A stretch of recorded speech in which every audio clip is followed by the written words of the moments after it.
ನಮಸ್ಕಾರ ಸ್ನೇಹಿತರೆ, ಇಂದಿನ ವಿಡಿಯೋದಲ್ಲಿ ಭಾರತ ಯುರೋಪ್ ಒಪ್ಪಂದ, ಚೀನಾಗೆ ನಡುಕ, ಏನಿದು ಭಾರತ ಯುರೋಪ್ ಹೊಸ ವ್ಯಾಪಾರ ಪರ್ವ. ಭಾರತ ಈಗ ಕೇವಲ ದೇಶದ ಒಳಗಷ್ಟೇ ಅಲ್ಲ, ಇಡೀ ಜಗತ್ತಿನ ವ್ಯಾಪಾರ ವ್ಯವಸ್ಥೆಯನ್ನೇ ಬದಲಿಸಲು ಹೊರಟಿದೆ. ಚೀನಾದ ಆಟಕ್ಕೆ ಚೆಕ್ ಇಡಲು ಭಾರತ ಒಂದು ಬೃಹತ್ ಪ್ಲಾನ್ ಮಾಡಿದೆ. ಇದೇ IMEC, ಭಾರತ ಮಧ್ಯಪ್ರಾಚ್ಯ ಯುರೋಪ್ ಆರ್ಥಿಕ ಕಾರಿಡಾರ್. ಇದನ್ನು ಜಗತ್ತಿನ ಹೊಸ ವ್ಯಾಪಾರ ಪರ್ವ ಎಂದು ಹೇಳಲಾಗಿದೆ. ಇದರಿಂದ ನಮಗೆ ಲಾಭವೇನು? ಇದರ ಬಗ್ಗೆ ತಿಳಿದುಕೊಳ್ಳೋಣ ಬನ್ನಿ. ಸದ್ಯಕ್ಕೆ ಭಾರತದಿಂದ ಯುರೋಪ್ಗೆ ಸರಕು ಹೋಗಬೇಕೆಂದರೆ ಇದು ಸೂಯೆಜ್ ಕಾಲುವೆ ಮೂಲಕವೇ ಹೋಗಬೇಕು. ಇದು ತುಂಬ ದೂರ, ಹೆಚ್ಚು ಸಮಯ ತೆಗೆದುಕೊಳ್ಳುತ್ತದೆ ಮತ್ತು ಇಲ್ಲಿ ಏನಾದರೂ ತೊಂದರೆಯಾದರೆ ಇಡೀ ಜಗತ್ತಿನ ವ್ಯಾಪಾರವೇ ನಿಂತು ಹೋಗುತ್ತದೆ. ಇದನ್ನೇ ಬಂಡವಾಳ ಮಾಡಿಕೊಂಡಿದ್ದ ಚೀನಾ ತನ್ನದೇ ಆದ ಸಿಲ್ಕ್ ರೋಡ್ ಮೂಲಕವೇ ಜಗತ್ತನ್ನು ಆಳಲು ನೋಡುತ್ತಿತ್ತು. ಆದರೆ ಈಗ ಕಾಲ ಬದಲಾಗಿದೆ.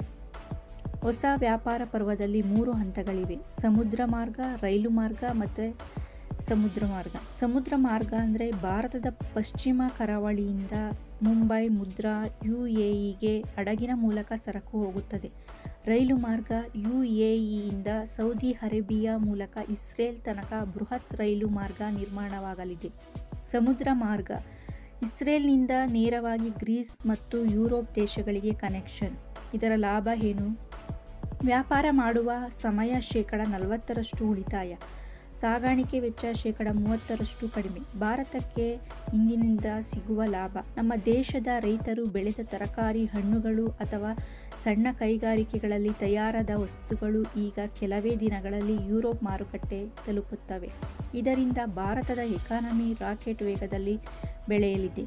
ಅಲ್ಲದೆ ಇದು ಬರೀ ರಸ್ತೆಯಲ್ಲ, ಅದರ ಜೊತೆಗೆ ವಿದ್ಯುತ್ ಕೇಬಲ್ ಮತ್ತು ಗ್ರೀನ್ ಹೈಡ್ರೋಜನ್ ಪೈಪ್ಲೈನ್ ಕೂಡ ಬರಲಿದೆ. ಅಂದರೆ ಭಾರತ ಇಂಧನ ಕ್ಷೇತ್ರದಲ್ಲೂ ಕಿಂಗ್ ಆಗಲಿದೆ. ಈ ವ್ಯಾಪಾರ ಪರ್ವ ಕೇವಲ ರಸ್ತೆ ಅಥವಾ ರೈಲಲ್ಲ, ಇದು ಭಾರತದ ಶಕ್ತಿಯ ಪ್ರದರ್ಶನ. ಚೀನಾದ ದರ್ಪಕ್ಕೆ ಅಂಕಿತ ಹಾಕಿ ಜಾಗತಿಕ ಮಟ್ಟದಲ್ಲಿ ಭಾರತ ದೊಡ್ಡ ಶಕ್ತಿಯಾಗಲು ಇದು ಮೊದಲ ಹೆಜ್ಜೆ. ನಿಮಗೆ ಈ ಮಾಹಿತಿ ಇಷ್ಟವಾದರೆ ಲೈಕ್ ಮಾಡಿ, ಸಬ್ಸ್ಕ್ರೈಬ್ ಮಾಡಿ. Thank you.